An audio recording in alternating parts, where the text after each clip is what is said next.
Sidang lanjutan perkara korupsi pengadaan laptop diwarnai kehadiran puluhan pengemudi ojek online.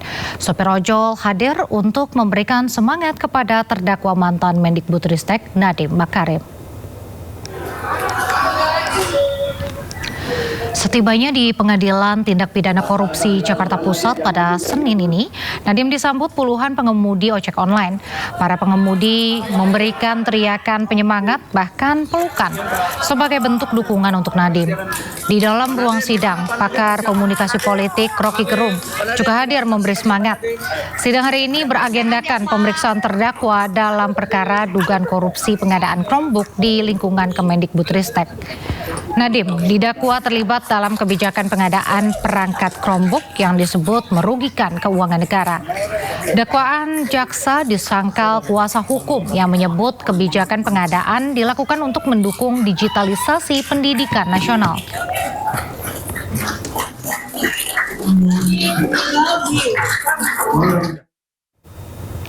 Kita beralih ke informasi berikutnya, pemirsa. Pemerintah meningkatkan kewaspadaan terhadap virus Hanta setelah 3 orang di kapal pesiar MV Hondius dilaporkan terinfeksi.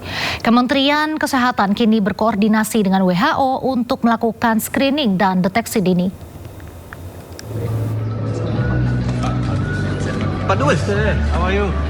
Menteri Kesehatan Budi Gunadisadikin memberikan tanggapan terkait virus Hanta yang kini tengah menjadi sorotan internasional setelah muncul kabar 3 orang terinfeksi di kapal pesiar MV Hondius di Tanjung Verde. Budi mengatakan bahwa pihaknya telah berkoordinasi dengan World Health Organization untuk mengatasi penyebaran virus Hanta. Pemerintah juga menyiapkan langkah screening termasuk rapid test dan pemeriksaan menggunakan VCR. Virus ini kan virus yang lumayan berbahaya. Jadi kita udah koordinasi dengan WHO. Kita untuk bisa lakukan screeningnya. Ya. Kita beruntung sekarang kan mesin PCR kita udah banyak. Jadi untuk deteksi virus ini harusnya bisa lebih mudah. Cuma dipastikan reagennya masih khusus. Meski virus Hanta disebut cukup berbahaya, hasil pemantauan sementara menunjukkan penyebarannya masih terbatas di MV Hondius di Tanjung Verde dan belum meluas. Kementerian Kesehatan saat ini memfokuskan pengawasan atau surveillance agar penanganan dapat dilakukan dengan cepat jika virus tersebut benar-benar menyebar. Tim Liputan iNews melaporkan. Pemirsa, rayakan kemenangan Persib Bandung, sejumlah bobotoh terlibat bentrokan dengan kelompok lain di Karawang, Jawa Barat. Banyaknya supporter membuat polisi kewalahan.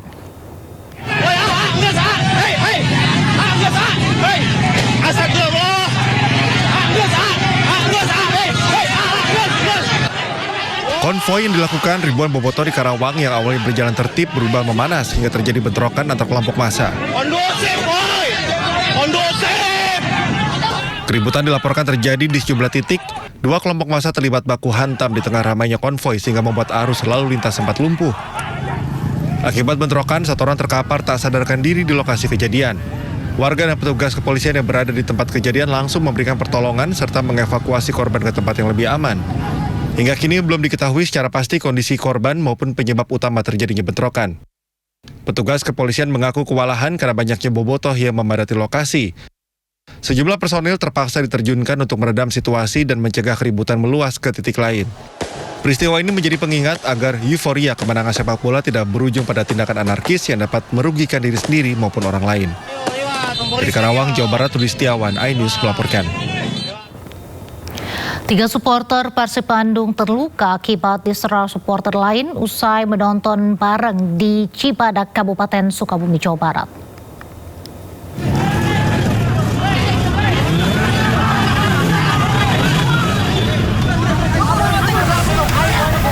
Kericuhan pecah antar supporter usai laga panas antara Persib Bandung melawan Persija Jakarta terjadi di sejumlah titik di wilayah Cibadak, Kabupaten Sukabumi, Jawa Barat.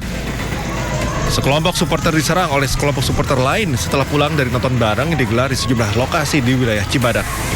Agar kericuhan tidak meluas, petugas kepolisian yang datang ke lokasi langsung melerai kedua belah pihak. Tak hanya itu, aksi serupa juga terjadi di wilayah Karangtengah Cibadak. Rombongan bobotoh dan Viking diserang usai pulang nonton bareng.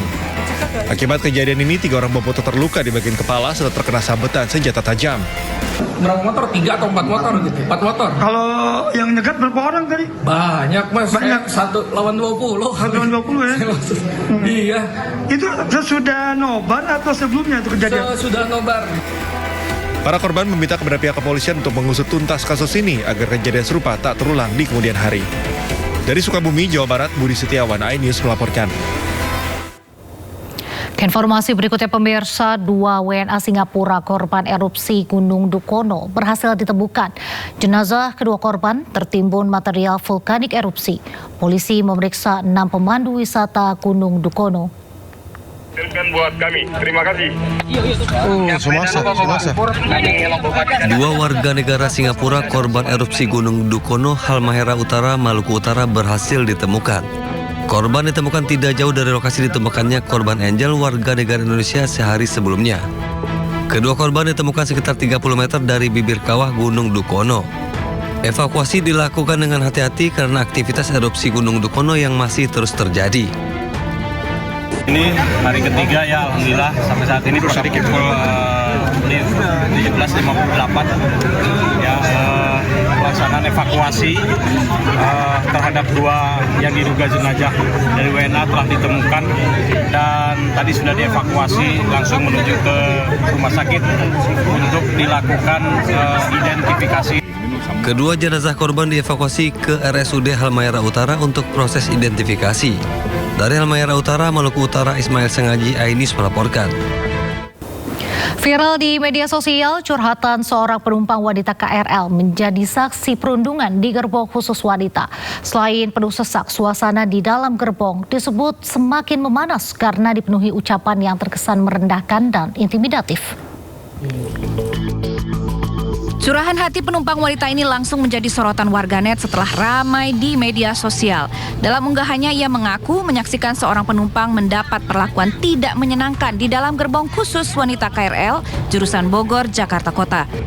Insiden disebut bermula dari persoalan sepele terkait berebut tempat duduk.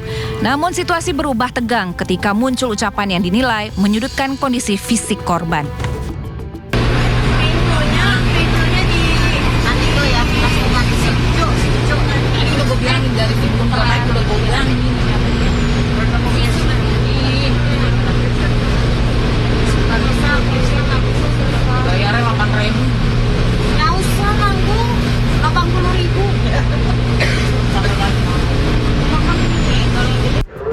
Penumpang yang menulis curhatan tersebut juga menyebut sekelompok orang di dalam gerbong terlihat bersikap seolah paling berkuasa atau arogan. Mereka diduga sering menciptakan suasana tidak nyaman hingga membuat penumpang lain memilih diam dan menghindari konflik. Reaksi publik bermunculan. Banyak warganet menyesalkan masih adanya perilaku merendahkan sesama penumpang, terutama perempuan di ruang publik. Terlebih, gerbong khusus wanita dibuat untuk memberikan rasa aman dan nyaman bagi penumpang. Apalagi nyaman ya, mungkin udah nggak ada nyaman gitu ya. Bisa sih memang, cuman harus ada mungkin ya dari pihak wanita mungkin yang memberi keamanan di situ ya, mungkin atau petugas atau apa, jadi membuat kita lebih rasanya aman gitu. Ya yang pertama ada security-nya ya, ada keamanannya ya. Hingga saat ini belum ada keterangan resmi dari pihak terkait mengenai insiden tersebut. Transportasi umum menjadi titik temu banyak orang dengan beragam karakter. Namun ruang publik tetap harus menjadi tempat yang aman, bukan tempat munculnya rasa takut akibat perbuatan atau bahkan ucapan seseorang. Tim Liputan iNews melaporkan. Pemirsa, Anda ingin punya barang mewah tapi dengan harga miring? Ikut saja lelang barang rampasan Kejaksaan Agung pada pekan depan. Di acara Car Free Day kemarin, Kejagung merilis sebagian barang yang akan dilelang. Di antaranya ada mobil Ferrari, tas Hermes, dan Louis Vuitton hingga lukisan emas. Event bernama BPA Fair. Tahu Bu?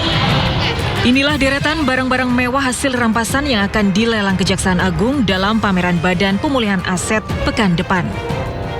Kemarin di acara Car Free Day Jakarta, Kejaksaan Agung mengenalkan barang-barang mewah hasil rampasan ini di Gate 6 Gelora Bung Karno, GBK Jalan Jenderal Sudirman. Di antaranya mobil Ferrari 488 yang dibuka dengan harga awal sebesar 6,5 miliar rupiah. Juga ada Ducati Superleggera yang dibuka dengan harga awal sekitar 1,6 miliar rupiah.